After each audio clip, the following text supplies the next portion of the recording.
Hey, good morning, church. Hope you guys are having a great morning so far. So, we are here. We are at the end of Revelation, at the end of the New Testament, the end of the Bible. We are in Revelation chapter 22 today. So we just studied through Revelation 21 yesterday, and man, it was, to me, super encouraging. The whole chapter is about the new creation, the new Jerusalem, and how beautiful and amazing and perfect and undescribably awesome it is, right? To me, that is such an encouragement. Like, this is it. Like, this is what we get. This is the prize. This at the end of the race. This is what believers in Jesus.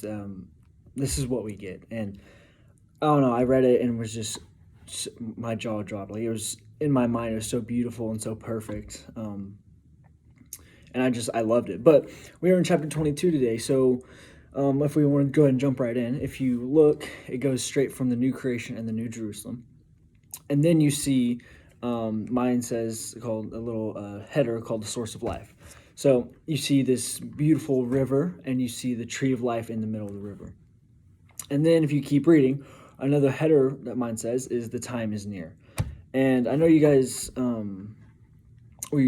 you probably know this, or if you spent any time in Revelation, that you notice this, but the last few times that Jesus speaks, he says, I am coming quickly. So after we just get done in 21 and the first part of 22 about our reward, talking about what we get. In the past few chapters, we see the other end of it. We see what non-believers get. We see hell. We see the lake of fire, the devil. We see it all. And it's really bad, right? We just studied through all of it, seeing how terrible and torturous and terrible it is. And then we get to see the beautiful reward that believers in Jesus Christ get, right? We see what we get, and you see what we get to see and how beautiful and perfect it is. And then this last part, I think it's designed perfectly.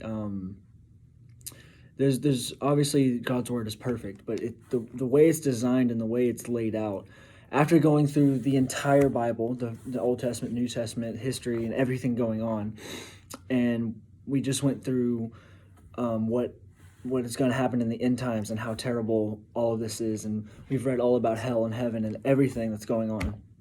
We get to the very end, and Jesus says the same thing 3 times in a row, and obviously when Jesus talks is important, but when he repeats himself, it is that much more important, right? He says it the last 3 times, he says, look, I am coming quickly. And in verse 12, I am coming quickly. In verse 20, he says, he who testifies about these things says, yes, I am coming quickly. So if he is coming quickly, and we just learned about what the reward is, and we've already talked about the end times and how terrible that's going to be, and all the heaven and hell and everything, a question that keeps just resonating in my head is, why aren't we acting on it? And that's talking to me too. It's such an encouragement to see what we get, and why wouldn't we want to share that with everybody that we come across with? Why wouldn't we want to share the hope and the goodness, the good news of Jesus Christ and what he can give us and save us from what we just studied through and how terrible and gruesome it all is. So that just keeps resonating in my head, like, why don't we just do something about it? And I challenge you guys, let's do something about it. Let's find a way to do something. So hope you guys have a great rest of your day. God bless.